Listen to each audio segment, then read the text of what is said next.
All right, welcome back everybody to live stream on the Moonshine tonight, number 313. This is going to be part 21 and the first part of the point of view from Ash. So we're going to go ahead and get back into this game here, guys. Remember, I played a little bit earlier tonight. We took an alternate path from Rebecca because the first path, well, I'm going to leave it on my YouTube channel. We're going to, that first instinctive choice I decided to make left me with heartbreak and a very unsatisfying end to Rebecca. So I took the alternate path that was available last night tonight, and I think we got a much more satisfying route for Rebecca, at least for now. Who knows which route's the best, but I think we're going to go ahead and stick with the route we took tonight.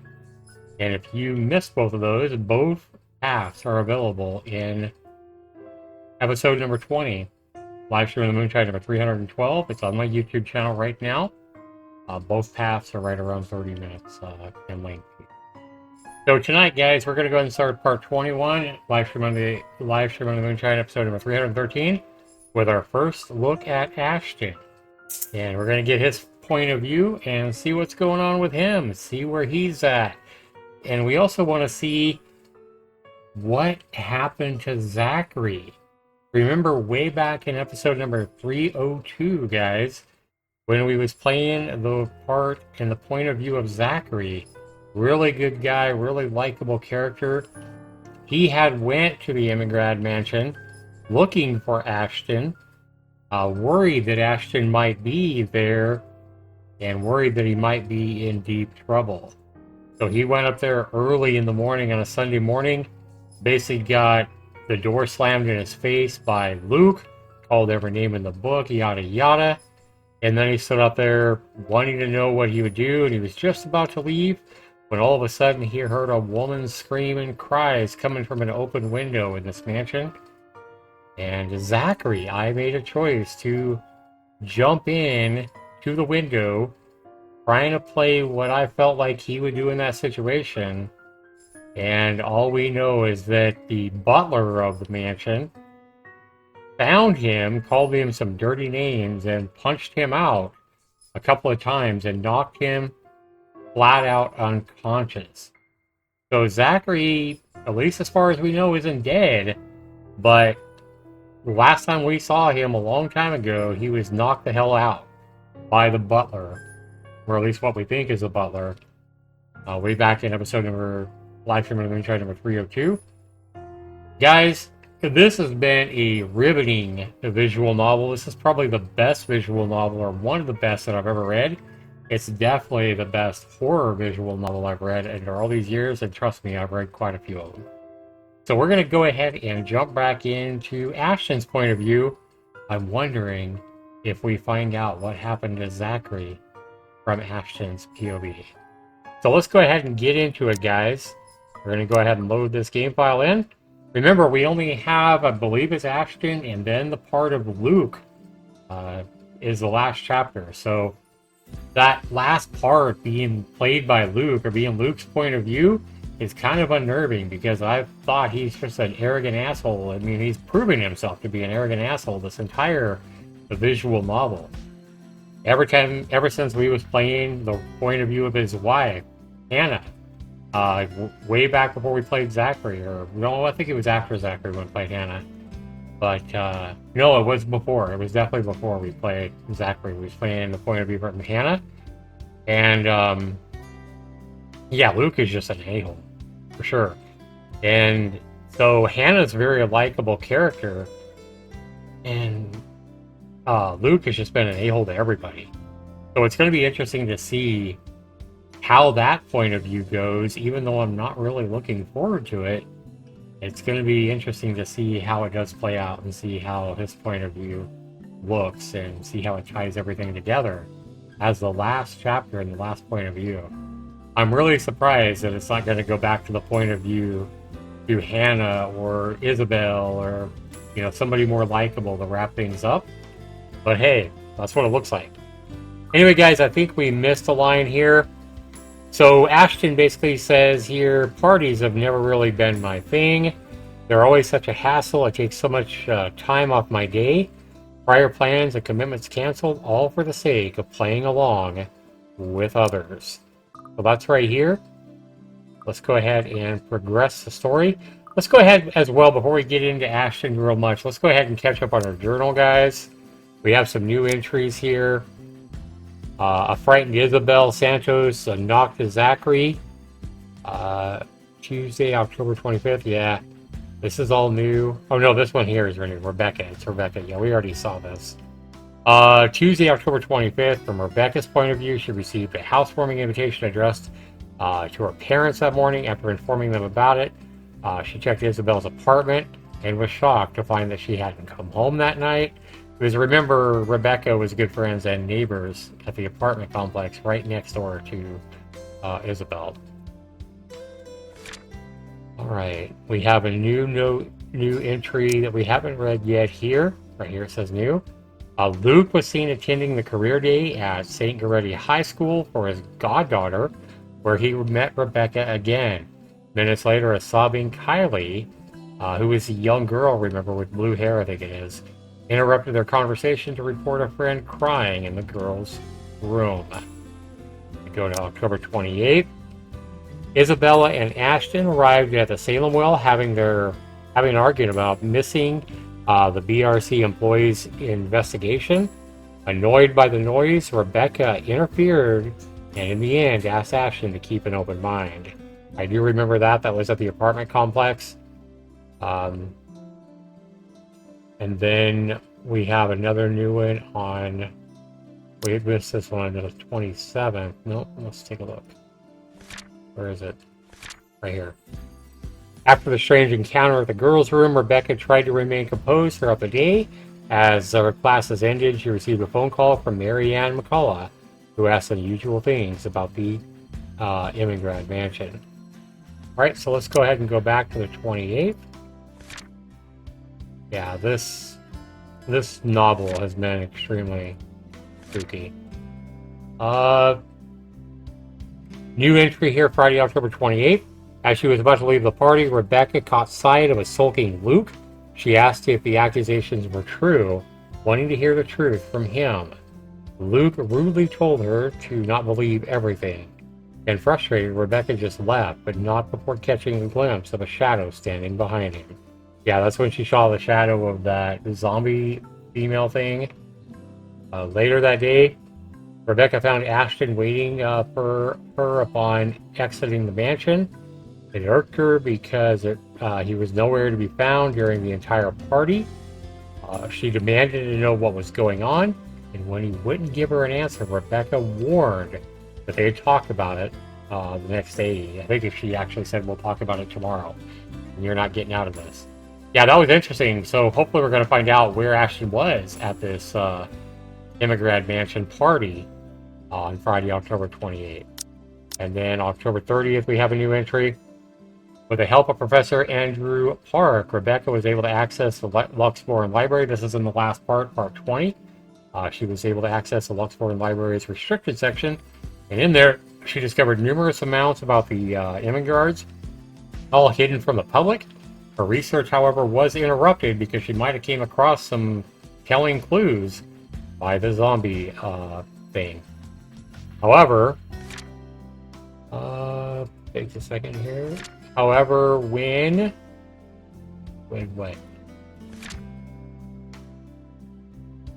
Rebecca was seen limping out of the Luxembourg Public Library late Sunday morning, checking her mobile, a lone voicemail from Ashton was on it, telling her they need to talk ASAP. So this was the alternate route I took for Rebecca. He actually lived, if anybody hasn't seen that. So yeah, it was really good.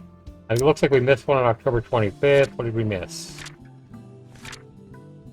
This is back earlier with Rebecca. Rebecca found Isabel going through several papers outside their apartment. When the former asked why she didn't come home the other night, the latter confessed that she saw the ghost face once again, the zombie bitch. Before leaving, Isabella assured her friend that she would have a way out of the mess. There you go. Okay. So yep, we've read everything now on that. Let's go ahead and take a look at our relationship, see where everybody's at. Now we're looking from Ashton's point of view. We see he's got a really good relationship with Isabella. Zachary's his best friend. And Rebecca, yeah, I think the argument there at the mansion and stuff like that kind of lowered their relationship level a little bit from where it was. And you can see Ashton doesn't think very highly of Luke either. And still, his best relationship is with his best buddy Zachary. So we're going to find out, hopefully we'll find out what happened to Zach here from Ashton's point of view. Alright, let's go ahead and move on. Welcome everyone. There's Hannah. Welcoming everybody to the housewarming party. I hated them, even as a child. Please make yourselves at home. That's so funny, her being so warm and welcoming and everything like that, and he's talking about how much he hated them. But Mom often insisted. She'd slick my hair back, put me in one of those stuffy dinner jackets, and if there were any children around, urge me to go make friends. Never mind how utterly loud or tedious it was all for the sake of keeping up appearances. To some extent, lies have already surrounded me, long before I've chosen what I wanted to do with my life. Luckily, there were easy ways to tune everything out. So tune everything out, and much to my mom's frustration, I always managed to sneak my CD player along. That's kind of funny. I kept to myself and to my music. So kind of a introvert. He had his own little world. Until I learned to just observe. It's a simple matter of awareness, really. And for someone with keen eyes, a skewed necktie or a simple flick of a wrist alone can tell volumes about a person. I still don't like parties. Especially ones as big and fancy as a Rice housewarming party. However, when there's actually a reason to go to them, I figure, they're not too bad. Be careful with Shirley, alright? Besides, like it or not, it's all part of the job. I'm here on a mission. One that has the name of Luke Wright plastered all over it. Yep, he's all over finding out about what Luke Wright's about and trying to get the 411 on. You would think the man who would want to remain inconspicuous after his name was linked to several high-profile crimes across Luxembourg. Granted, most of it had gone cold over the years, having stagnated without any lead or evidence, but that still doesn't make him any less of a suspect. Yet here he is, throwing a party in his own damn backyard. Although having observed the man this past year, I'm not even shocked. He craves it. The damn spotlight. Constantly yearns for attention like a neglected little puppy. It doesn't take a genius to figure out why he's nowhere to be found at his own damn party. But that's not the problem here. What pisses me off is how far his reach extends. How close he has creeped into the lives of the people that I care about. Again, like a stubborn itch that you can't get rid of. First, Professor Clark. And then, there's Isabella, which he's really close to Isabella. I also supported Z-Man, he's talking about Zachary, here a while ago, and now there's also Rebecca. Apparently.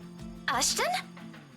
So yes, this is where we just saw this part in Rebecca's point of view, guys, where she was there, going there to show up and make an appearance for her parents who got invited to the party.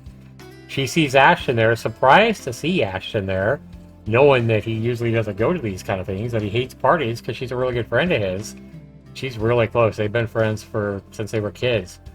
So she's obviously surprised he's there. And from her point of view, he was a very... He didn't really say a whole lot about why he was there or what he did, and he kind of made himself off into the party, and she didn't see what he was doing there or where he was or anything. So, yeah, she was pretty upset about that. She wanted answers after the party, and he didn't really give her any answers at all.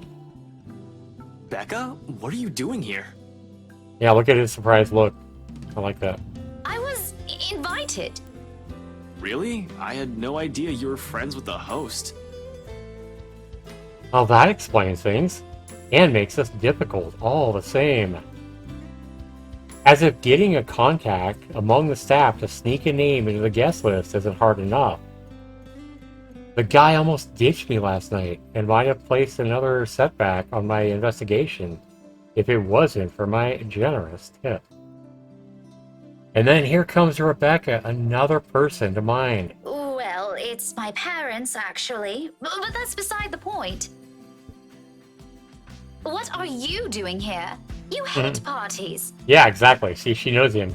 I still do. I'm just here on behalf of a friend. A necessary lie. I can't bring my own friends into this any further than what they've already found themselves in. Because if Luke Wright so much as harms a hair on either Zach or Rebecca's heads, there's going to be hell to pay. Worrying about Isabella's brief dealings with him is stressing in itself already. I doubt he'll attempt anything in front of other people, though. It would tarnish his glorious reputation, and he values appearances more than anything. That doesn't necessarily mean he isn't capable of it, however. More than, in fact. And on the off chance that he does something, I wouldn't be responsible for my actions. Just saying. That's rare. Do you have someone with you then? Nope, just me. I won't be staying long. Well, if that's the case, maybe you and I can... And for Zach and Rebecca's sakes, however, I really hope this will simply be another housewarming party. Even though something tells me it's anything but. Follow the detective's intuition, or whatever you want. When Luke Wright's involved, nothing's good gonna come out of it. I can't let my guard down here. I have to agree with him. We know Luke pretty well, after playing everybody's point of view so far. Even more so when a familiar car slows to a stop and out comes... Chief? Wow. My presence here might be odd at best, but I have an excuse. One that this man handed to me a year ago himself, along with a heavy dose of flattery for the newly promoted detective inspector. I can't exactly say the same for my good old boss, can I? Although, to see him here, chatting it up with Alexborn's rich and famous, it isn't such a big surprise in itself. No disrespect, man, but the guy is obviously a social climber. What is surprising, however, is the fact that he seems all too eager to mingle with a person of interest's wife. Just what in the hell is he actually doing here? Ashton, what's... Sorry, Becca. I need to... There's something I need to check for a bit. I'll talk to you later. Do you have a ride home? No, I had to take a cab here. My car wouldn't start this afternoon. But what about... What the shit is going on here? I told you to get that old thing checked before, didn't I? You can head back with me after this. Anyway, I gotta go. See ya. Be careful, okay? Hey, be careful! About what exact... She's so confused. Bless her heart. I don't want to draw attention to myself either. At least not until he's given me a proper reason to spoil his little precious party. Thank you for the invite, Anna. Oh boy. Husband still missing, I see. I should be saying the same of your darling Rochelle, Lee. The doctors again.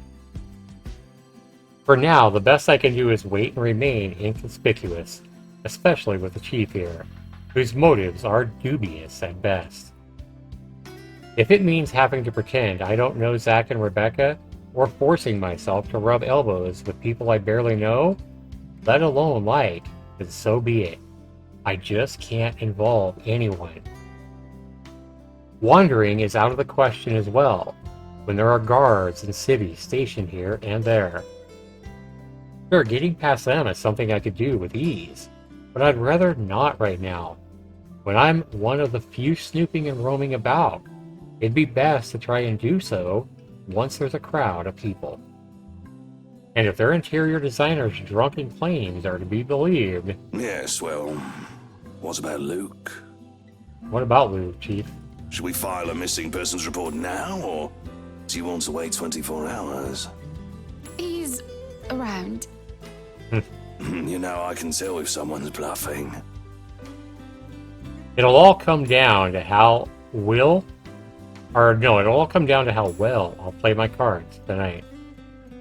And with a good hand, this party is going to give me the breakthrough that I need to crack Luke right. Or something to prove my suspicions are wrong. Maybe find out what kind of game my boss is also playing here. I've had an inkling before, a few hunches tempered down by how much of a bumbling fool the man appears to be.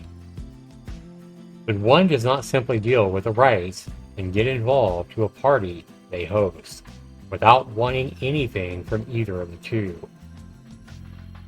Or it's the other way around. So with last weary glance at the two, I head into the ballroom. I just hope this will not complicate things any further. Oh shit. During the evening on October 28th, Friday at the party, by the time the party's in full swing, night has already fallen, yet there still isn't a Luke Wright in sight at all. This man can be quite ostentatious, but this, frankly, I'm impressed. I don't know how many hors d'oeuvres I've already stuffed my face with now.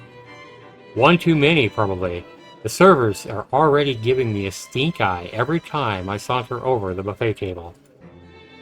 Blame your employer, not me. He's the one who has the guts to show up late. Besides, most of the guests' idle talk is concentrated in this area. Despite standing under the same roof with the very people they're whispering about, some just couldn't resist. I might as well keep an ear out for any useful information. Is Suarez still fixing that tech problem? An idling guest. Tech problem? It's been 3 years. Sooner or later, the Blighter will put 2 and 2 together. He might have already. If the red tape I'm being slammed with these past few months suggests anything, that or someone has been pulling the strings. I wouldn't be shocked. This case will have not gone on this long if Scumbag didn't have a mule of some kind in the force. Shush you, we all know Suarez just wants an out. I knew he was bad news the day the merger with Evans Incorporated happened. Feh, glad I did not have to deal with that. But keep it down, someone might hear. The wife especially. I love how he's just kicking back observing this conversation. They have no idea. This kind of negligence has always been an advantage, but sometimes I wish I could be smashed drunk while I'm doing this. I can imagine. Having sharp ears also means you get to hear the most unsavory things. Who cheated on who this week? One person's motive for bashing someone's skull against the wall, or a father's excuse for burning his own daughter alive. You know, that sort of stuff. Jesus. After a few years, it gets tiring. You get so desensitized to it. But humans also could be downright awful. Sometimes there simply isn't enough brain bleach in the whole world. Sadly, the wine is a no-go tonight, and mostly for show. I'm up for another drive later, for one, and I definitely want to be sober in case anything comes up. And something always comes up on assignments like this. A detective inspector dying of cardiac arrest, for example. Because I can feel the moment my heart grinds to a halt, the second I shift my eyes to a corner of the ballroom. Hannah Wright. Uh-huh. Some will say I'm acting a touch bit paranoid, and maybe I am. This is a party and she's the hostess. It goes to say she'd take time to mingle with her guests. But Hannah Wright, Nee Evans, isn't without her fair share of accolades. At least to the public, she doesn't seem like it. Unlike her husband, she's the one with the business sense, not to mention the impressive track record needed to manage a company. Or effectively hide whatever irregulatory there might be. She's clean as far as my agents and I have found, but it doesn't rule out a possible involvement with whatever her husband's up to. Hell, Luke Wright came out down clean in previous reports, until I bothered to take a deeper look into it all. And what I've found may not be sufficient to bring anyone to trial yet, but it's damn sure enough to nurture suspicion. This may be a bit of an overreaction, but no one lasts long in my line of work by being careless. You would catch his eye a lot better if you wore nicer clothes, don't you think? Didn't realize the housewarming was going to be this fancy. I would have gone with a nice dress if I knew. Yeah, we remember from her point of view how she kind of took offense to that remark by Hannah. Nothing to be worried about then. She's probably even more careful with appearances than her own husband, having grown up with the spotlight focused on her. Yet even knowing that, the anxiety stays. Has been here since the party started. I brushed it off earlier. Who wouldn't feel edgy, right? I've gone undercover in a party hosted by the very person I'm investigating. That in itself is risky and has plenty of rooms for error. Usually, though, the tension passes around the first half hour or so. I've been trained to remain composed in situations like this. However, with each second I spend here, it only grows heavier and seeks to overwhelm. An odd feeling that someone is watching me instead.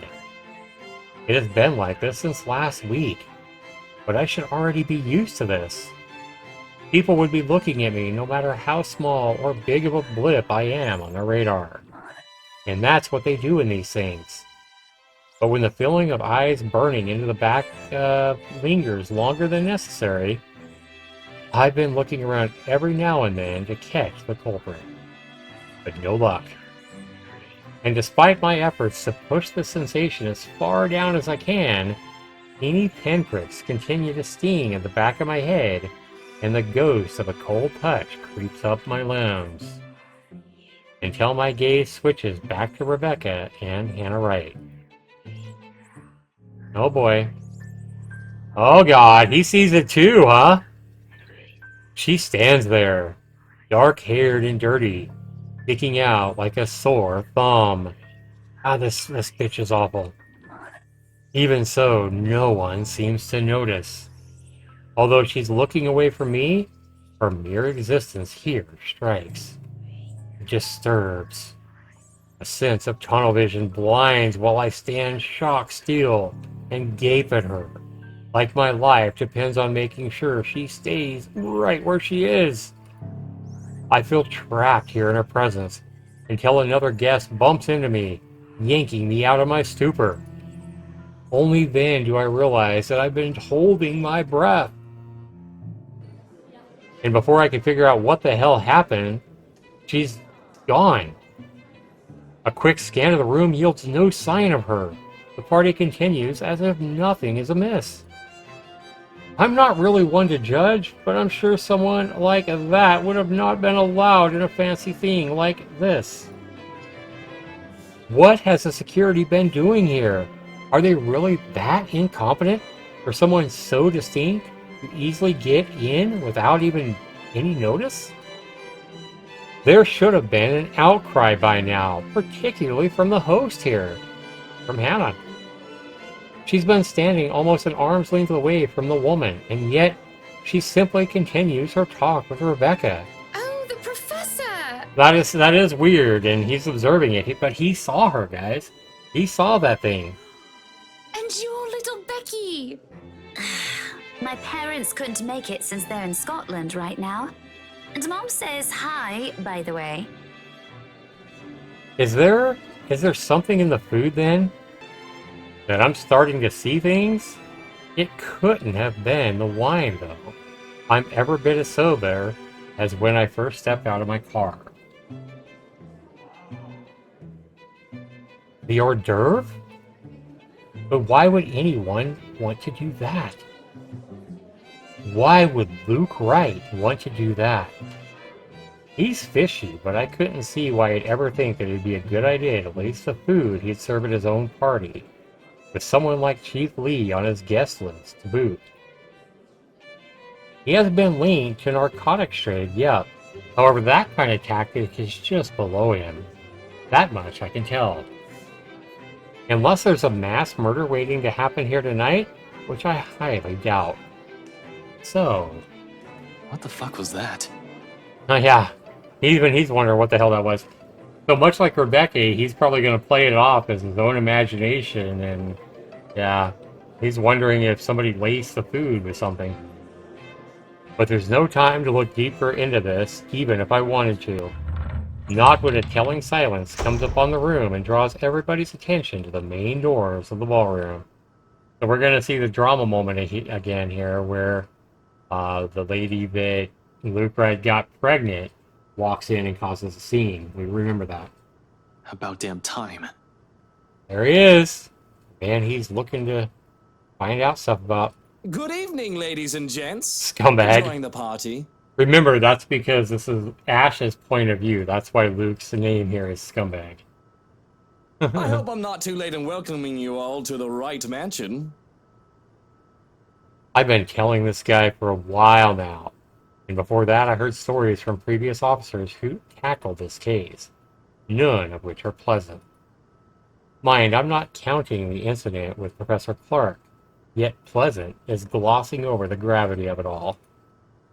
While Wright's good at covering whatever shady stuff he's doing, he's shown to be a really rotten guy.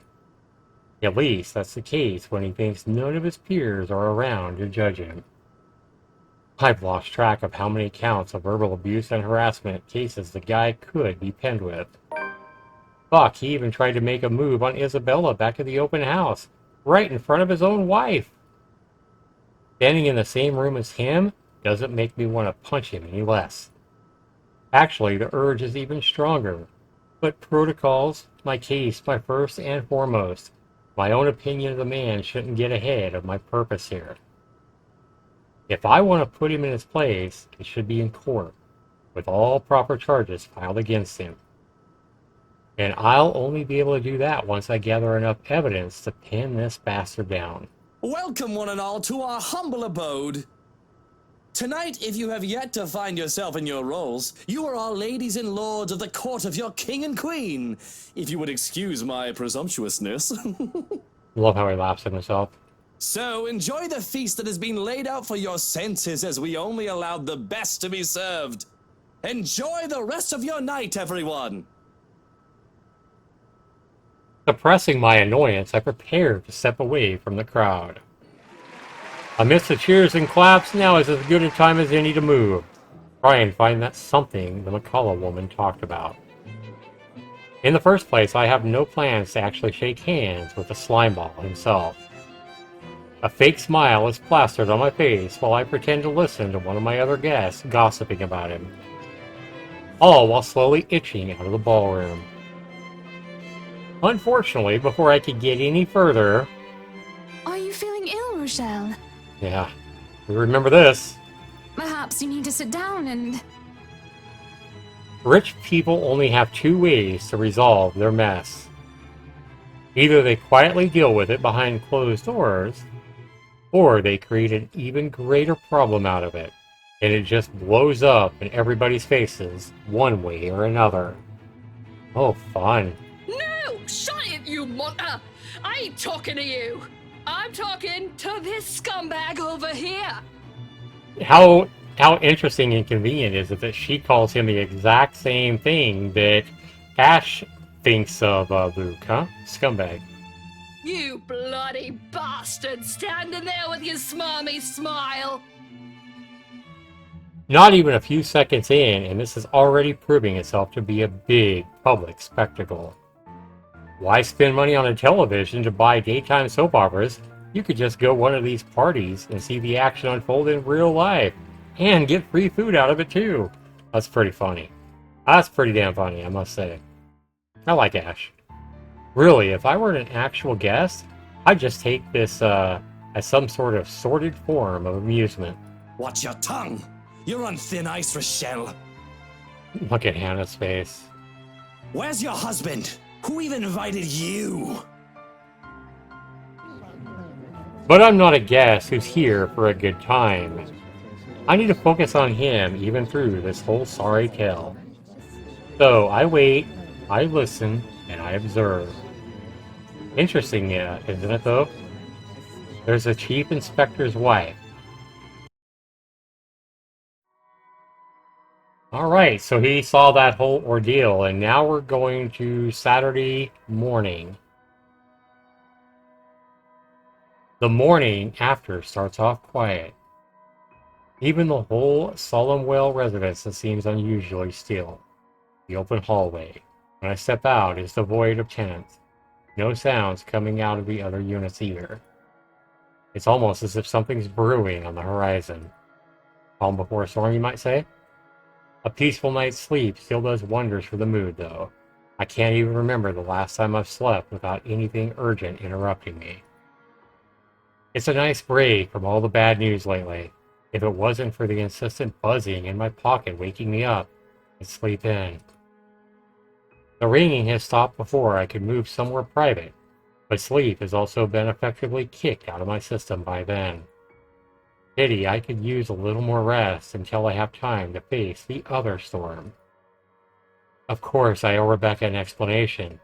It doesn't matter if it's the whole truth or another hastily spun tale. Although I haven't really figured out how to get out of this yet. Or to go about this yet.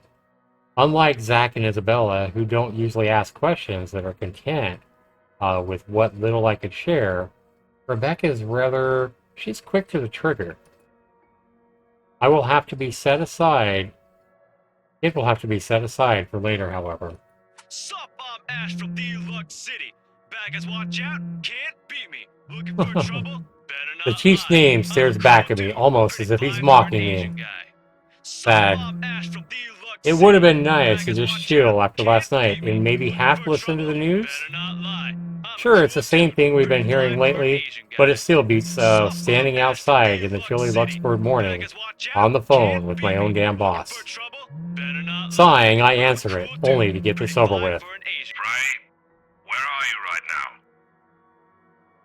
Now that's the tone I didn't expect from him at this hour of the morning. Just thinking how this will go already gives me a headache. Immediately, I reach up and pitch the bridge of my nose and stave it off. This is why I won't ever drink myself senseless. Yeah. What was that? Nothing, Chief. A pleasant morning to you too. He's probably calling to rag on me or complain about his own life, which is really none of my business unless it affects my case. It seems like the usual rich man cheats on his wife deal. Although I would have followed up on it if I were somebody else's wife. But figuring it's the chief's hey, I trust him to come clean if the missus is related to the right's shady dealings. This is why I left before they even hauled the woman out last night. I'm just not going to go around investigating cheating husbands and wives, when it's probably just that. The chief appears to have a different idea in his mind, though. There's nothing pleasant in the morning. Anyway, where are you? I told you millions of times before to keep your lines open.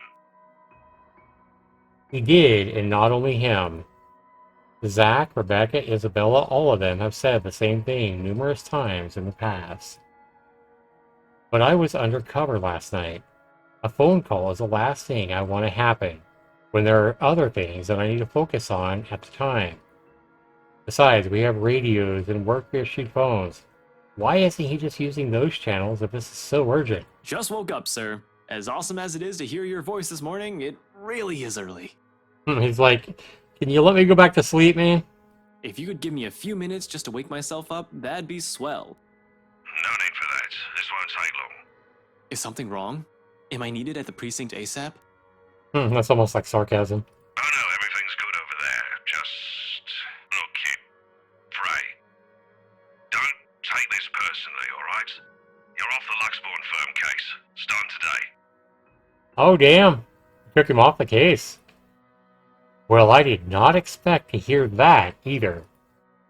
This must be some kind of a cosmic joke. I allow some awkward seconds to pass. Chief must be pulling another one of his awful pranks. Out of his bad mood or a severe hangover maybe, everyone knows that when given the chance, he exercises no control with his drinking. If it wasn't for his wife causing a stir last night, he'd probably be trashed an hour in the If it wasn't for his damn wife causing a stir last night, he'd probably be trashed an hour into the party. He'd likely drink more after they threw her out of the ballroom. Besides, his sense of humor has never been very good. It's just infuriating most of the time. But when he doesn't follow it up, if I sound a teeny bit frustrated speaking to my own superior, I'm not the one to blame. Wait, no. What? Are you kidding, Chief? He's mad. Is this one of your practical jokes again? The temps won't say anything about it, but I... It's not that. They're orders from the higher-ups. Ah, the higher-ups. Yes, that's my favorite word. Since when did the higher-ups ever care about what the Criminal Investigation Department did anyway? As far as I can tell, they don't give a hoot if the Criminal Investigation Department is filled with cold cases, as long as we keep the spending low. Yeah, seems like something they don't care about. How much money are you spending? When I need to view those old case files, though, they're locked away in the archives. You're going to have to check with the higher-ups. I need to access those reports, see if the higher-ups will allow it. Every step, every move in this case, there isn't one that hasn't been gated by some authority. If it's not the chief, then it's the commissioner, or so they always tell me anyway. It makes me wonder why they even bothered assigning it to anyone at all. Not a single one of them has done anything to help move this case along. And they wonder why it has taken this long for even a hint of progress to show up. You can't just drop this on me. You can't just take me off like that. Yes, I can. And I'm sorry, Ashton. You're a good detective. One of the best I've seen in years, but... 3 years, Chief. 3 years! 3 years since that anonymous tech leak blew up. Since Luke Wright's name was openly linked to several nasty dealings within Luxborn's corporate world, some of them involving death. 3 years, and I was the only one who made it this far. Made this much progress that officers with much more experience weren't able to do when they handled this case. Just within a year, and with barely any help at all from the damn brass at last. Of course I'd be pissed. Do you know what would have happened if I didn't work my ass off on this thing? If I didn't dedicate a whole year of my time on it? It would have gone cold, like every fucking case Luke Wright has been linked to. I saved this from getting thrown into the archives, sir. I'm getting close. If you could just...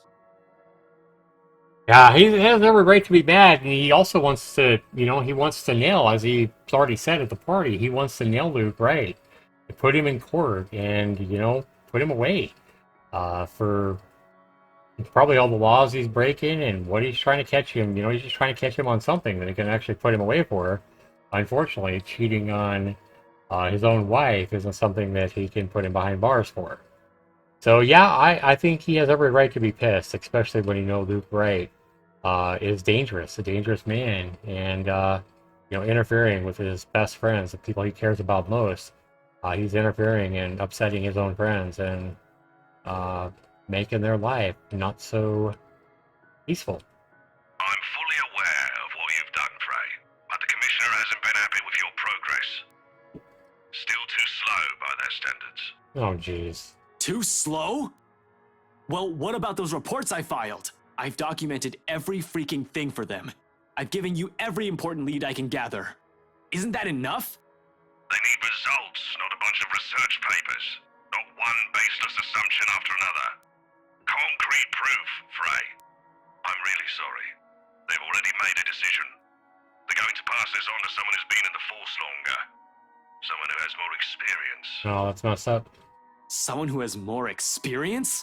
I meant nothing by it, but you're still too young to work on a case this big.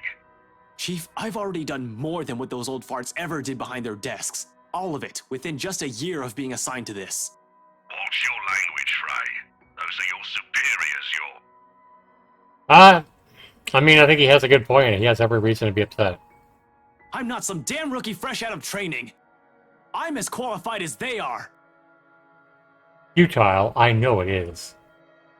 They'd never say it within my earshot, But from the very moment I stepped into their precinct, a lot of them have underestimated me, from their stares alone to the assignments that I get. To them, I'm just still a kid, too young, too green, too inexperienced. And once they pull that card on me, every argument I have gets thrown out the window. No matter how logical it is, how much I've accomplished, though what the record says, or the amount of work I've put into every investigation they've ever thrown my way. We're all aware of your skills, kid. You wouldn't have that badge and rank if you weren't good enough. However, this case is just not for you. Too high profile, too risky to put a good officer like you in harm's way. Can he even hear himself? That reasoning is odd in itself. No one joins this line of work without knowing the dangers of it and the risks involved. Don't I get a second chance? You said it yourself. I'm a good detective. It'll just be a matter of time before we can close this. It doesn't matter what I think, Frey. You're off the case, and that's final. I expect all related files and documents on my desk by Monday morning. Damn, that's messed up. And don't even try to go touch anything. I know how hard-headed and determined you are. Chief, please. A few more weeks. I'll have the proper evidence left on your desk by then. I swear it won't take longer than that. Fred, it's too late, boy. I've already informed the other officers. You aren't to be allowed access until you've been given a new assignment. Hell, just keep out of the precinct, Frey. Take the weekend off. Seriously, Chief, is this about last night? If this is about me being at that party, I have a good reason for... You were at the party. Oh boy. Oops. It makes me pause. His wary tone, the sudden careful note in his voice. Slowly a frown forms on my face, my eyebrows knitting together in confusion. Much as I hate to say this about my own boss, there's also suspicion in it. Hard to not think of it that way, seeing how he acted around Hannah Wright just last night. Is he worried? Why should he be? Everyone knows anyone was invited. I don't doubt for a second why he received an invite. Even his presence was questionable. There's something wrong, and I've obviously unintentionally walked into it. All I have is a sneaking suspicion. But when one looks at this from a different angle, puts everything together, why the hell have I been taken off this case might be for the same reason he was there in the first place. Oh, fuck. Yes, Chief, I was. For a good reason. What were you doing there? Oh, damn, he fires the question back. What the hell were you doing there, Chief? I like Ash. He's not gonna be pushed around easy, that's for sure. I know we don't have a strict rule against attending functions, but that was... Bizarre. He coughs, and it almost sounds like he's choking on his own excuses, his own lies. I don't want to accuse him of anything. Yet. He's someone I've respected since I joined the LPD, the Luxborn Police Department.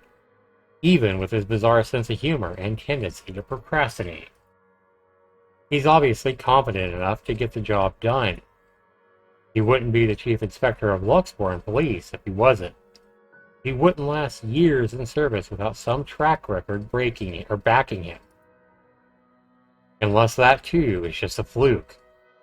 And what's backing him is not something, but someone. Oh. Oh shit. Oh fucking hell. Fucking shit. He just figured something out. Who is funding him? Could it be fucking Luke Wright himself? Chief Harvey, about last night with the... Why does it matter, Frey? This isn't about that.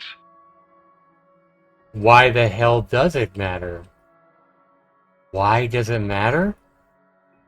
I'll recite the whole damn oath I've taken upon being sworn into service if I can. But at this point, it just seems too late to remind him of that. He has probably already moved from serving and protecting people to serving and protecting his own interests. Oh, damn it. I've suspected the upper brass of this, even the lower rank subordinates in the force. But now, from my own boss? Shit, no wonder that lead didn't lead anywhere. Someone closer might have been pulling the strings. I might have been set up to fail long before the fucking case had even been assigned to me. But I don't want to give this up. I don't want to believe I wasted an entire year for this. I don't want to be this kind of... I don't want this to be the kind of news to tell Professor Clark after all those promises I've given to the man. I just want to know, sir, at the party, with Luke and Hannah Wright, you were... Monday, Detective Inspector. First thing in the morning. Oh boy. Every copy of the files you have, I want to see it all on my table. Understood? This isn't... Frey, am I understood? What else can I do other than smile and just nod? With my own superior expecting an answer, using that tone, brushing my questions off as easy as discarding a dead body. Yes. Yes, sir. I like that pout. Poor Ash. He cuts the line as soon as the words are out. You're off the case, Frey. Just like that. Funny why this still caught me off guard. I've discovered years ago how different the actual thing is. How far from reality everything I believed in as a dreamy-eyed kid. There are no high-speed pursuits every day, no thrilling gunfights, or exciting cases every step of the way. Only paperwork, tons of red tape, and dealing with the politics and the bureaucracy. I've set out to change things, hoping it'll make things better for the people that I care about. It ended up changing me instead. Serves me right for being too idealistic, I guess. This is probably the universe telling me that it's better to remain be a skeptic. This is probably the universe just telling me that it's better to remain the skeptic that I really am. Now, here I am, standing useless. Can't even do anything but grit my teeth and kick the wall. The bastard didn't even acknowledge my response. What did the poor wall ever do to you? Oh boy. It figures Rebecca would be the one to find me in this embarrassing state right now. Honestly, I don't like it when she sees me like this, which seems to happen a lot, regardless of what I want. Rebecca, now's not a good time. The concern I expect from her when I turn isn't there, however. Instead, she just looks, well... The storm I left brewing last night? Yeah, it's there, right all over... The storm I left brewing last night. It's right there on her face, ready to be unleashed on me. Yeah, she doesn't look happy. When is it ever a good time for you? You're always so busy with everything now. Now I find you here, sneaking out without even bothering with a proper goodbye. Not even a word. Really, I'm starting to think you're just keeping me around for my couch and my cooking. Aww, her heart's breaking. And, I mean, we found out last night that I think deep inside she really loves Ash. Becca, it's not what you're thinking. I wasn't planning on sneaking out. I was going to say goodbye. I just had to take this call. Although, I'm not gonna lie, couch is great. 10 out of 10, would sleep again. Stop it with the jokes, Ashton. I'm not in the mood. Her bitterness is not lost on me. But at this point, our friendship and our lives, how does she still expect me to answer that? What am I supposed to tell her now? Are you still mad about last night? She merely raises an eyebrow at me, which, to be honest, is all the response I need. Seeing her like this makes me believe those things Z-Man says. The part where Rebecca scares him.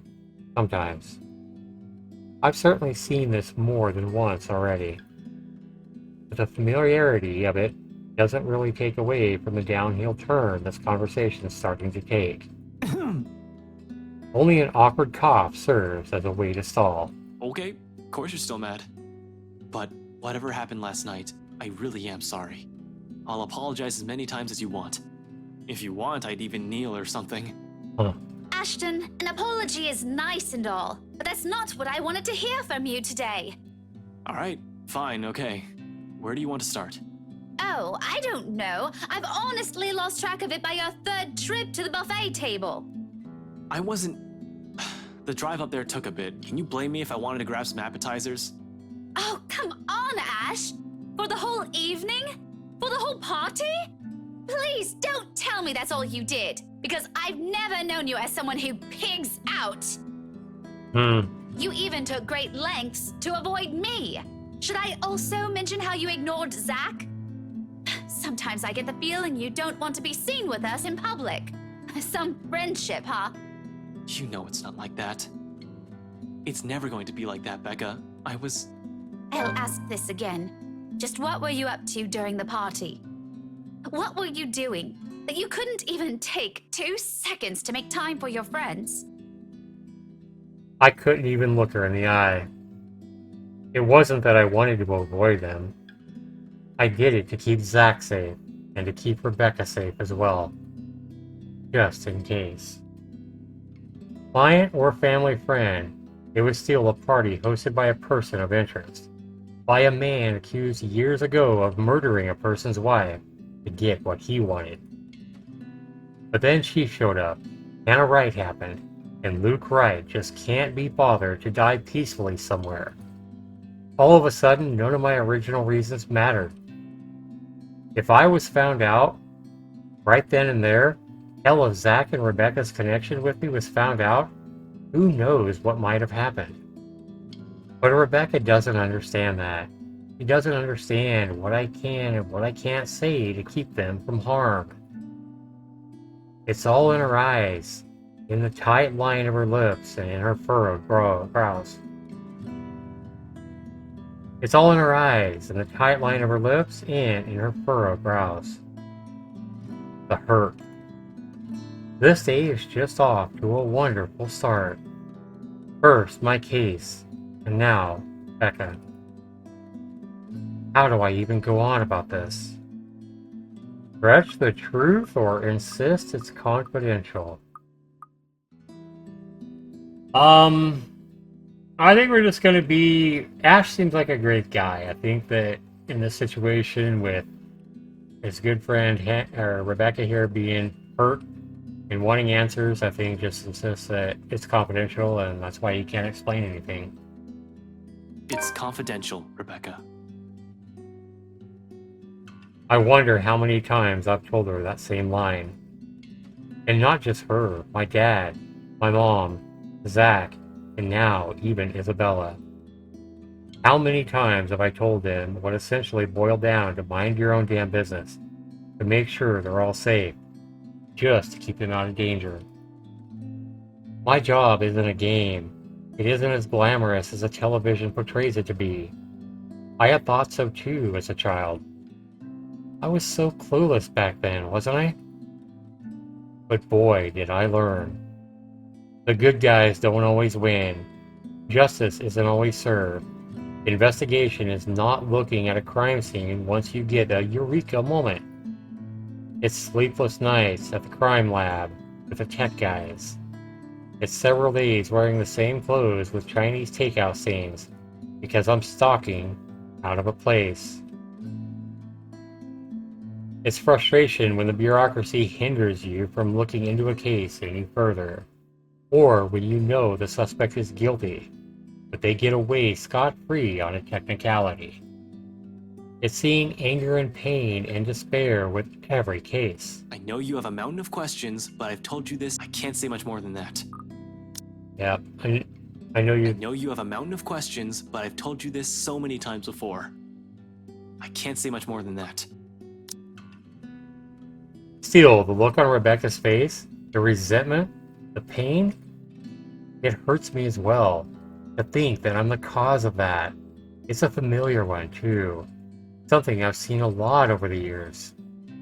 I wonder how long it'll take before Zach starts giving me the same one. Or until I've hurt Isabella in a way that any sincere apology won't be enough. What a mess. I'm a mess, and it's the people close to me who have to suffer for it. I guess, if that's the case, there's nothing much I can do about it. You're off being what? A hero, I guess? And I shouldn't rag on you for that. I could never get used to how quick she just forgives me for whatever shitty thing I do. Zach and Isabella too. They've all been so patient with me, unlike I am with them. I don't deserve any of them for the kind of person that I've turned out to be. I'm hardly a hero, Becca. I'm just Ash. Yeah, poor guy, he's feeling so guilty right now. I expect some kind of a retort, another one laced with bitterness. Instead, she just laughs. Half-hearted, with barely a hint of cheer in it, but it's a laugh nevertheless. I honestly don't know what to make of that, what to do with myself upon hearing it. It's almost like the mere sound of it is meant to pierce. It's almost like the mere sound of it is meant to just pierce. The least you could have done is tell me. Maybe I could have helped, kept an ear and an eye out for you. I don't know. I could have been Irene Adler, maybe? Her smile doesn't quite reach her eyes, but the mask, she tries so hard for me. I give her a smile of my own, though I imagine it comes off as unenthusiastic as hers. It's far easier to slip back to banter when it's like this. You just brush off everything. At least this way we wouldn't have to deal with awful things. The woman? Don't flatter yourself. Nancy Blue, more like. Her sidekick would beg to differ, Ashett. Ashett. I couldn't stop a wry grin from forming on my lips. He probably still has a photo from that contest. He probably keeps it in our old diary. Yeah, from when he was a kid. I never did find out of the other two after I threatened to burn them. In the end, I just never brought it up again, hoping that she'd just forget about the whole damn thing. With a small smile on her face, no, it says a lot. Those were good times. A lot simpler, a lot more peaceful. Now things have changed. We're no longer the same people we were as kids. Growing up together doesn't mean it has always been just the two of us in the first place. It's a dumb notion to believe in when nothing ever remains constant. Things will inevitably change through the years. In fact, it already has, long ago, not just with the people we allowed into our respective lives, but also with just us as people and as friends. It really does get complicated as we get older, doesn't it? Not everything has to be, though. Even if it's in the form of a promise, I have no idea when I'll be able to fulfill it. I swear, I'll explain when it's all over. The silence afterwards brings an even heavier air between us. Something that Rebecca thankfully doesn't allow to linger more than necessary. I suppose you have to go now, huh? The situation is already awkward as it is. Dragging this out will only make it more, difficult? Messed up? If it isn't already. Back to your case again? I don't really have to. I have no case now. As far as the job is concerned, I have the weekend off until I have to report to Chief on Monday morning. Although I don't want to just throw in the towel on this, orders are orders. This isn't like the movies. I don't get to say fuck off, throw my gun and badge at him, and become some damn vigilante, save the day, and get my job back. I'd rather get my ass thrown in jail than do any of that. But it's also not in my nature to sit still and do nothing. It'll drive me crazy if I just idle about. Besides, there's someone who has to know about this whole Luke Wright thing. Yeah, I need to go talk to Professor Clark. And there's something else I need to look into. That other matter she mentioned last night, specifically. The same stuff Zachary has been trying to tell me about. Things even the news have been blasting out to the general populace lately. Evening, afternoon, morning, all deaths with the same modus, blamed on single serial killers. Or on a single serial killer. Or is it still the case? Porter found dead in the early hours of the morning today. Was contained within the room and no other tenants were harmed, according to Luxbourne police. Wow, so the reporter says the fire was contained within the room and no other tenants were harmed, according to the Luxembourg police. We're grasping at straws as far as these murders are concerned. In the first place, I'm not even the one heading this investigation. Yet look at me treating it as if another high-profile case is on my shoulder. How sad is that? Although all three of my friends have mentioned seeing something strange, I don't want to go into that line of thinking for now. Not yet. Not until I've exhausted every single logical argument I could throw at it. To be honest though, I don't know how to take all this anymore. But I've already given Isabella my word.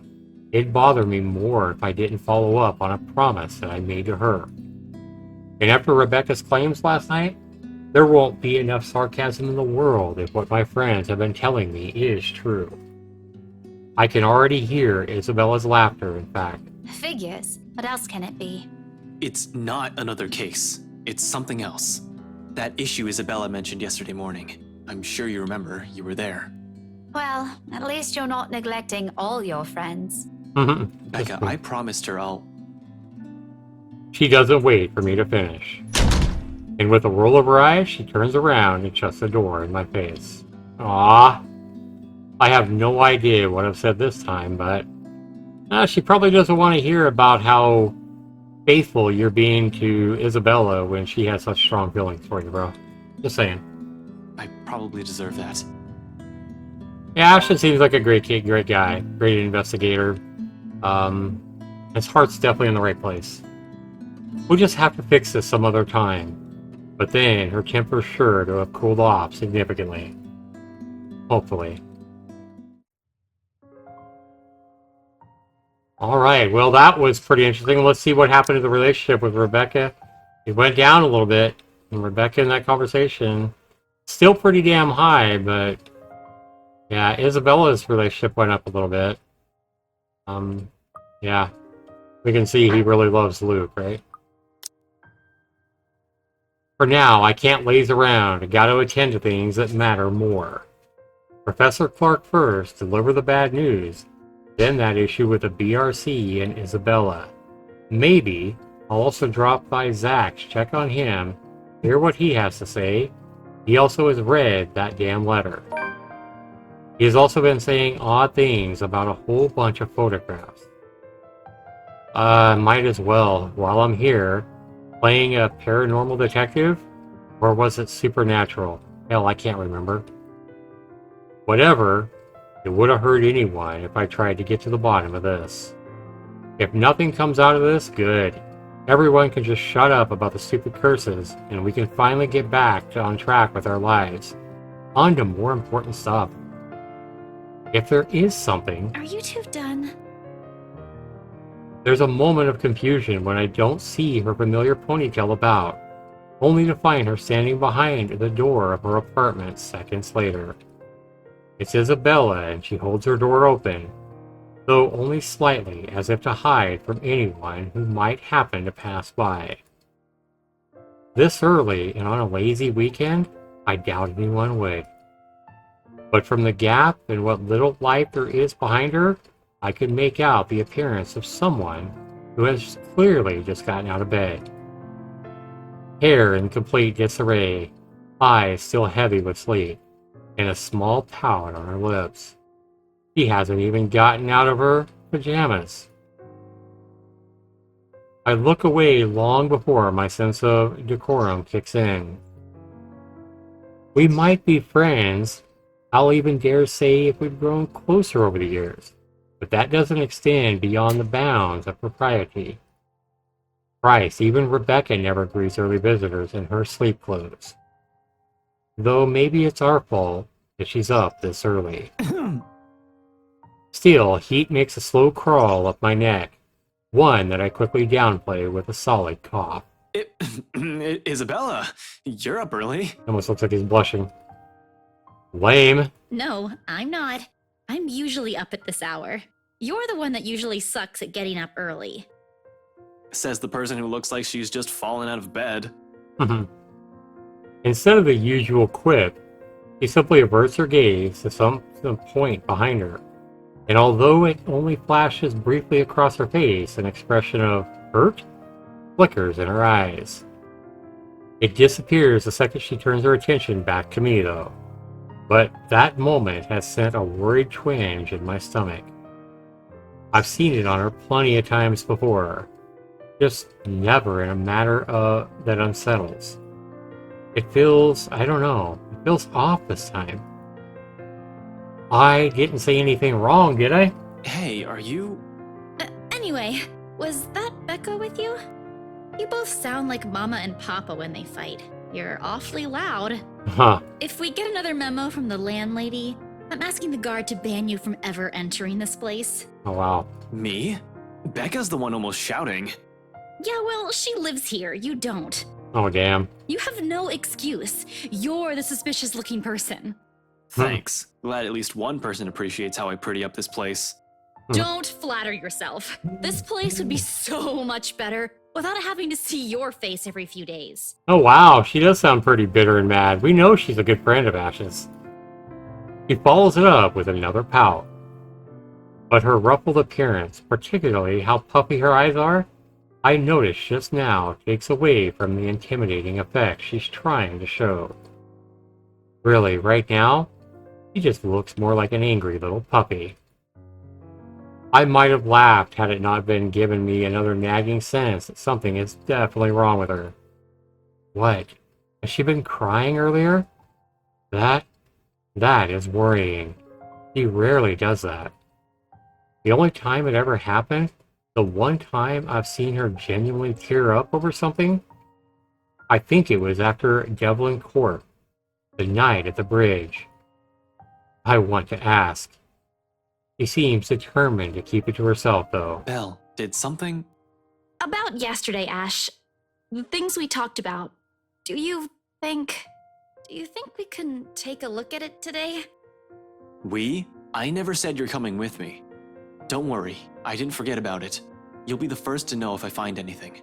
No, I want to go with you. I'll be ready in a few. This won't take long. Isabella, you really don't have to. I can handle it on my own. You'll just... Which is what? I won't get in the way, I promise. Besides, maybe I can help. You know, if there are files you want to check. Yeah? I don't like what she's implying. It's true LPD's having a hard time with this, but taking Isabella with me, it's out of the question. Under normal circumstances... You're the one who's going to get in trouble if you do that. You said it yourself. You need information, and I can help you get that. And it's not like it matters anymore. I just don't want to stand around doing nothing today. And there it is again. The slight shift in her eyes, the mild crease forming between her eyebrows, and the mild slump in her shoulders while she crosses her arms tightly around herself, like she's shielding herself from whatever painful thing there is out there. I have plenty of reasons why I shouldn't let her tag along. First and foremost, she's a civilian. Second, I have no concrete plan of action yet. I'm going into this completely blind. No matter how I look at it, it's simply better for her to just wait so she doesn't get dragged into what might be another of my failures.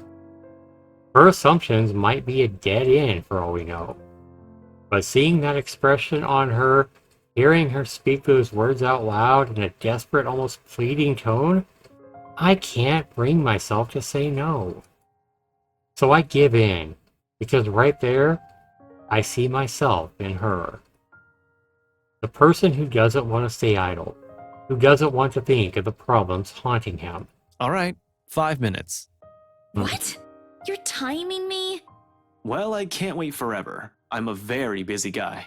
4 minutes and 45 seconds, Isabella. That's funny. I hate you so much. Yeah, we can really tell how much she hates him. 4 minutes and 30 seconds, 29, 28. I love the look on his face. I'd hurry if I were you. Ugh, you're awful. I hope you never get a girlfriend. Oh my god. He slams the door right after, all through my chuckles. The mirth and the lightness in it linger. And with her, those have always come easy somehow. even as its echoes fade and only the ghost of a smile remains. It's not like I'm looking for anyone else. Huh? I want to tell her. It's not because I can't. I just won't. I'm the one who has chosen not to, until I've fixed myself, until I've found myself underneath all the guilt and all those lies I've been telling all these years. Because no matter how heavy the weight of these feelings are, I'm not yet worthy of them, of her. Until then, little words and gestures are the only things I can offer. Minor stuff such as digging deeper into this thing with a BRC, we're talking about her realty company, in order to ease her worries. I'm not even sure this will give us anything. Unlike with a firm case, which I already have proper leads on, I'm just going by her word on this all. Speaking of the Luxborn firm case, I still have to inform the professor. The apprehension's there for sure. I've made a lot of promises to that man, and I would have preferred to tell him in person, not over the phone. But it's better for him to hear it from me rather than from some stranger. The railings offer a steady support while I wait for him to answer. I'd like to think that I can do this without losing my nerve. My grip on the bar surely tightens, though, once the call connects. Ashton, Not running today, Professor? He's usually at the park on late Saturday mornings, as long as it isn't raining cats and dogs. Keeping him young and healthy, he says, and he's certainly fit for a man of his age, with a sedentary job. oh no, not today. He's definitely at the usual place, though. Tears and laughter, likely from children and families, filter from the receiver. I tend to avoid the parks precisely because of this. No use reminding myself of the could-haves when it's already over. Mom's doing well with her cancer. Dad's also fine the last time I visited. Although neither remarried, they're both content with their lives as it is. I'm probably the only one still caught up with it all, hence my aversion. But all in all, it's still a pleasant sight to see, if you're the kind who takes joy in such sights like Professor Clark does. Just thought I'd enjoy the nice weather before it takes a turn for the norm again. To what do I owe the pleasure? The guy certainly seems happy right now.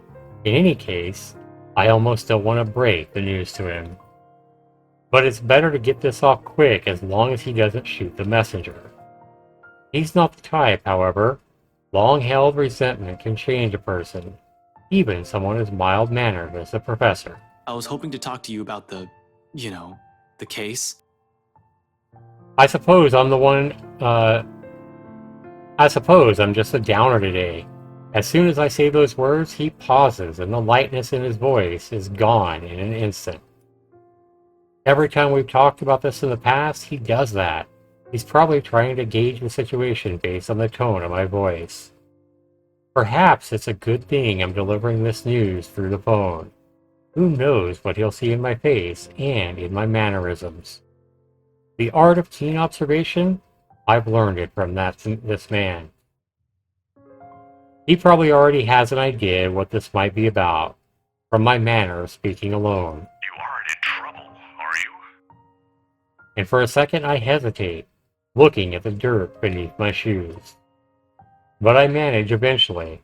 After a long, ragged draw breath, I pick up where I've left off, still fumbling with my words. Well, I'm in a bit of trouble, if you can call it that.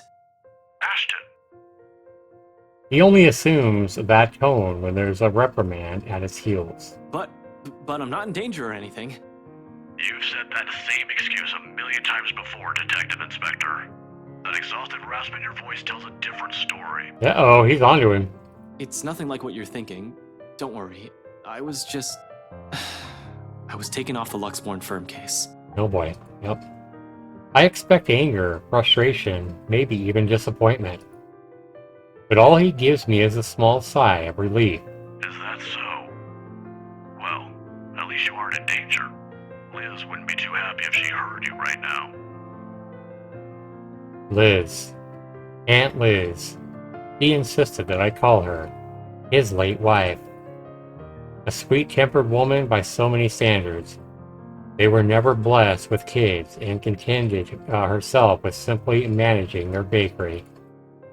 But she's the closest I had to a mom in the few years that I've known her. The professor as well. In the absence of my own parents in my life, the two feel the ache their divorce left in me. Believe me, you'd get an earful. You don't want to show up on her doorstep looking like you haven't slept a wink either. Oh, wow. How many years has it been since? 9? 10? I can still remember it vividly. 2 men, primly dressed, briefcases in hand, and a stern look on each other's faces. They were already frequent visitors to the bakery for a few months. Something about the lot being a prime property in downtown Luxbourne. I think they were hoping to settle a deal with them, but neither of the couple gave in to their demands. And why should they? That quaint little shop was a dream for them. Aunt Liz sent me home early that night after a fruitless wait for the professor. The next morning, news of a bakery razed to the ground had spread across the whole city. One casualty. A few weeks later, the property was sold to the Wright Enterprise. Oh god, the Wrights again? A fucking hotel now stands in its place. Man, that's despicable. That's so pathetic. Making me hate Luke Wright even more. Of course, an investigation was launched after the incident. The name Luke Wright was briefly at the center of it, but with the lack of any evidence, the case ultimately went cold. The professor hides it well, however I can tell that he hates that man to this day. He might even blame Luke Wright for every tragedy that happens in the city now. He has never blamed me, though, when I'm equally as responsible. I knew something's off the moment those men stepped inside the shop. I could have saved her that night. I could have prevented anything from happening to her, called for help or whatever. But I didn't. So it continues to eat at me until today. The damn guilt. The Luxbourne firm case would have been our chance at reopening that old case, if we could just prove Luke right of his damn crimes. Instead, we're back to square one now. Yet all he has for me are words of comfort. To think that he can still be this concerned about me, after all my carelessness, after I've broken another promise a second time. People never cease to just amaze me. You might think that you have failed as an officer. Or maybe you think that you have failed me. And you know more than anyone. I would love to see that man taken down. If anyone deserves to be tried in high court, it's him. Yeah, he wants him to be taken down too. But I'm glad nothing's happened to you while you were working on this. That's what's most important. I'd hate to get news like that again. Yeah. Big-hearted man there as well. Suddenly, he stops. I imagine a thoughtful look flashing in his eyes as he thumbs the wedding band on his ring finger before he continues. Another habit of his. He has never removed it since that day. He has never thought once to remarry, even when he managed to continue with his life and return to some semblance of normalcy. It's his way of honoring her, I suppose, when he couldn't bring to justice the man responsible for his loss. Some people are just hard to forget. It's not like another death, yours or even his, will bring back my wife. That's really sad. Silence falls between us afterwards. I don't quite know what to say after that, really. Should I apologize? Should I show sympathy? Going into this, I should have thought of something other than just breaking the news to him. As it is, it seems like the only thing we can do is feel sorry for each other's misfortunes. I apologize too, for putting you up to this. Aww. In another occasion, under different circumstances, I might have accepted that, but... You didn't have to, but you've already done more than any officer who has investigated this. So don't worry about this old man. Yeah. I know your department's people all have their hands full recently too. What with the upsetting news we've been getting as of late. Deaths almost every day. Yeah, we know why there's deaths almost every day. I'm not entirely sure if that has anything to do with the other. It seems too big even for someone like him. But if this is that man's doing... Professor, please. Maybe if things around me hadn't started going beyond my control, this letter, the mansion, the supposed curse behind those, I'd still be quick to blame if it's all on the bastard too. But as much as I want to keep holding him responsible for it all, to add another to his list of sins, it might not be the case. Agreeing will only cut a deeper wound on the professor. I don't want him to keep clinging to this resentment for much longer. He already has gone through so many years of it. This kind of anger, it's a sword that blinds people. Despite his reassurances, the bitterness still seeps into every syllable that he utters. It's one thing for me to act like this. It's painful to watch someone that I've considered a second father to go down this path. Please don't apologize. It's really all right. I can try to get it back on Monday when I meet with the chief. No promises, but if not, I'll make sure to keep an ear out for any news. Chief said he's passing it on to a senior officer. I should be able to catch a few tidbits every once in a while. But I swear I won't just give up on this. I'll do everything in my power to get Aunt Liz's case reopened for you. Promises again. It's a bad habit of mine at this point. I wish I could do more for him. All this time I prided myself over being the one to always know. Because suddenly, aside from Wright and the murders plaguing the city right now, I have ghosts and curses to worry about. Things that are completely out of my depth. Professor Clark's right in some way. Things would be so much easier if we just blamed Luke Wright for all this damn stuff. At least finding evidence would be a breeze, and I'd be all too happy to put him in a place where he belongs. Although if he was, in any way, also complicit to what's happening, legalities have my hands tied. But maybe that's my fault. I might have missed the ticket to closing the case once and for all last night. If only I had done a better job during that party. And then, the commotion. There was a Hannah Wright and Rebecca distracting me from my purpose as well. I'd include that gate crasher as well, even though it was only for a moment. So many things have gone wrong last night that... This isn't a prank! I saw something! Yeah, we see that again. He remembers that. He remembers seeing the fucking thing. See? This is why I didn't want to tell you guys. It's not a joke. Will you guys listen to me first? I saw something in the house earlier. It stood right in front of me. Wow, it's all coming to him. I hadn't gotten away. That thing might have... Last night at the party. But it's real! What do you think I saw? It happened after, when I was trying to get away. I almost got stuck in the same room with that thing. We're all in danger. I thought you were my friends. Why don't you believe me? That woman. Why don't we all calm down first? I'm sure Isabella has her reasons too. No need to be hard on her. Shit. If that was what Isabella had been warning us about, if it was the same thing Rebecca talked about last night, or what Zach told me about a few days prior, how many of these instances have I dismissed since reading the letter? How many have I ignored and passed off as some effect of fatigue or just a lack of sleep? Even last night, a hallucinogen lacing the food is the first thing I considered, purely because that's what my training dictates. It's a mindset I've grown used to. It's a setting that gears in my head automatically takes us into a situation like that. Of course, I'm not discounting all of that yet until I have enough information, something to form a conclusion from, proof in whatever for it may come. But thinking straight is impossible when all of a sudden all your beliefs are being upturned in the utmost violent way possible at that. Jesus, I need a sounding board. I need to talk to someone, and Zach's the best person for that.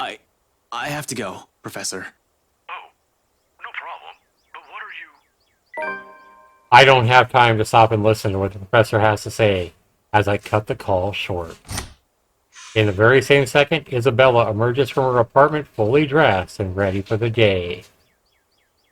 As usual, she greets me with a smile, but it falls just as fast as she catches a glimpse of my face. Shame. That would have been the first comforting thing I saw today. It annoys me that I'm partially responsible for the worried look replacing it. I must look close to a picture of someone choking or dying right now, because there's nothing but concern in the first word she speaks. Ash, do you need to go to the bathroom? She asks him if he needs to go to the bathroom. Yeah, no, I don't, okay? But we should hurry. Come on, don't forget to lock your door. Seriously, you look like you're about to fall over. Are you alright? Because if you're planning to faint right here, I won't be able to carry you. Oh, that's funny. Yes, don't mind me. I just remembered some stuff from last night. I need to talk to Z-Man about this. Yeah. Mind if we drop by his place first? He definitely remembers some stuff, and that's the same thing you've been seeing, Isabella. Shouldn't we call him to let him know? It's still pretty early, though we'd probably arrive there around noon. Also, what do you mean about this? Is Zach... He was also there when I opened the letter, right? He read it too. I'm sure he's fine, but it wouldn't hurt to check on him. To make sure. See if he'll say the same things you told me yesterday.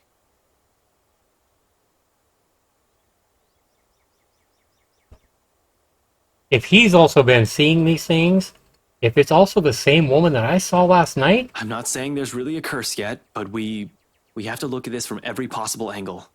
And don't worry, he won't mind. He's probably just watching TV right now. Let's go. Okay, but speak up if you're not feeling well. You really look like you're choking on something. Uh-huh. You didn't have to do this for me in the first place. You know it's not as simple as that. And we head down to my car in record time with not a single second wasted to hit the road and drive to Zach's place. Alright guys, right there, we can see a lot from this first video. We're going to go ahead and stop it there because I've already been going an hour and a half, even though the day's not over. It looks like there's still a lot of day to be covered. They're going to Zach's, they're going to do who knows what else. They're trying to get information on what this thing is. This visual novel just continues to get better and better, and the plot thickens.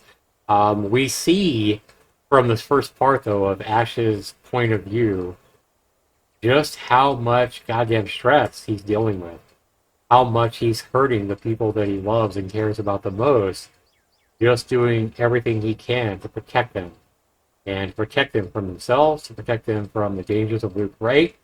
And now he has finally started piecing together that there might be some truth in what he's hearing from Isabella and his friend Zach, and even Rebecca as well, as he saw a glimpse of this haunted thing, this haunted monster at the party last night.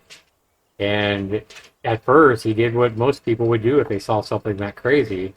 They would think they were either imagining it, or that, you know, somebody stuck some drugs in the food they just ate at a party, or whatever it might be, just like Rebecca did. You know, all the times that she saw signs and saw glimpses of this haunted thing. So, nobody expects in real life to see something like that. And I just think the writing, the art, everything about this whole visual novel has been fantastic. If I didn't really like this novel that much, guys, I wouldn't still be reading it more than 6 months after I started it, and be at almost 30 hours of reading right now. And we're on part 21, and part 22 is coming soon. I hope you guys are enjoying it half as much as I am. I know Addie, my girlfriend, is really enjoying this visual novel as well. She gets excited every time I tell her that I recorded a new part of the letter. So be sure you comment down below, guys. Let me know if you guys are enjoying it as well. I would love to know. Be sure you like the video. This has been Zach79. We'll be back soon with more of the letter. Peace, everybody.